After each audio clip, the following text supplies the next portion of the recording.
మీ business విస్తరించాలనుకుంటున్నారా? మార్చి 16-17 హైటెక్స్ లో franchise India biggest ఫ్రో expo. Lok Sabha ఎన్నికల్లో car gear మారుస్తుందా? BRS సరికొత్త వ్యూహాలను సిద్ధం చేస్తుందా? కేసీఆర్ తన అస్త్రాలను బయటకు తీస్తున్నారా అంటే అవునన్న సమాధానం వినిపిస్తోంది. అసెంబ్లీ ఎన్నికల్లో చావు దెబ్బతిన్న బీఆర్ఎస్ గోడకొట్టిన బంతిలా కంబ్యాక్ ఇచ్చేందుకు సిద్ధమవుతోంది. బీఎస్పీతో పొత్తు పెట్టుకుని సంచలనానికి తెరలేపారు సీఎం కేసీఆర్. అటు పొత్తుపై బీఎస్పీ చీఫ్ ఆర్ఎస్ ప్రవీణ్ కుమార్ మరోసారి క్లారిటీ ఇచ్చేశారు. తెలంగాణలో బీఎస్పీ టీఆర్ఎస్ పార్టీల మధ్య పొత్తుకు బీఎస్పీ జాతీయ అధ్యక్షురాలు కుమారి మాయావతి అనుమతి లభించిందని ప్రవీణ్ కుమార్ ఆదివారం ట్విట్టర్ వేదికగా వెల్లడించారు. మరి పొత్తు కుదిరింది సరే, బీఎస్పీకి ఇచ్చే సీట్లన్నీ? ఆ పార్టీ అధినేత ప్రవీణ్ కుమార్ పోటీ చేస్తారా?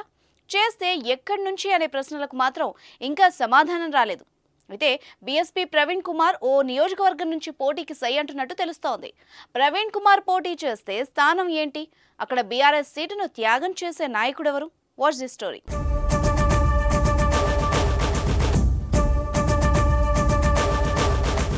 ఒకప్పుడు పార్టీకి తిరుగులేదు, గెలుపుకు ఢోకా లేదు, అనామకుడిని నిలబెట్టినా గెలిచే పరిస్థితి. కానీ ఒక్కసారిగా సీన్ మారింది. 2023 ఎన్నికల నుంచి తలరాత చేంజ్ అయింది. అతి విశ్వాసం బీఆర్ఎస్ ను దెబ్బకొట్టి కేసీఆర్ ఆత్మవిశ్వాసం సన్నగిల్లింది. తెలంగాణ రాష్ట్రం ఏర్పడ్డాక తిరుగులేని పార్టీగా ఉన్న బీఆర్ఎస్ పొత్తువైపు అడుగులు వేసింది. కాంగ్రెస్ రేవంత్ రెడ్డి దెబ్బకు బీఎస్పీతో నడవాల్సిన పరిస్థితి ఏర్పడింది. ఇప్పటికే 2 పార్టీల మధ్య చర్చలు జరిగి విజయవంతమయ్యాయి. కలిసి పోటీ చేసేందుకు సిద్ధమయ్యారు.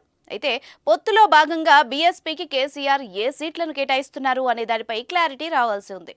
ఈ క్రమంలోనే ఓ వార్త పొలిటికల్ సర్కిల్లో జోరుగా చక్కర్లు కొడుతోంది. బీఎస్పీకి 2 సీట్లు కేటాయిస్తారన్న ప్రచారం జోరందుకుంది. అందులోని ఒకటి ఎస్సీ రిజర్వ్డ్ నియోజకవర్గం నాగర్ కర్నూల్. బీఎస్పీ రాష్ట్ర అధ్యక్షుడిగా ఉన్న ఆర్ఎస్ ప్రవీణ్ కుమార్ ను అదే స్థానం నుంచి బరిలో దించాలని కేసీఆర్ భావిస్తున్నట్టు సమాచారం. ప్రవీణ్ కుమార్ పోటీలో ఉంటే ప్రధాన పార్టీలకు గట్టి పోటీదారుడుగా ఉంటాడు అన్న ఆలోచనతో ఆ సీటును బీఎస్పీకి కేటాయించినట్టు రాజకీయ వర్గాల్లో టాక్. ఇప్పటికే ఆయన క్షేత్రస్థాయిలో పని కూడా మొదలుపెట్టినట్టు సమాచారం.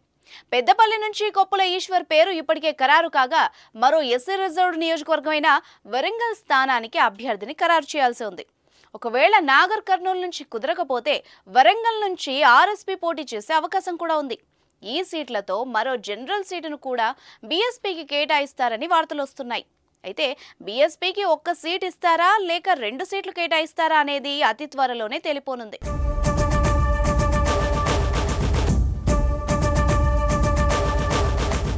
Nagar Kurnool BRS sitting MP Ramulu కండువా మార్చి బీజేపీ తీర్థం పుచ్చుకోవడంతో ఈసారి మాజీ ఎమ్మెల్యే గువ్వల బాలరాజు పేరును పార్టీ అధిష్టానం పరిశీలించింది.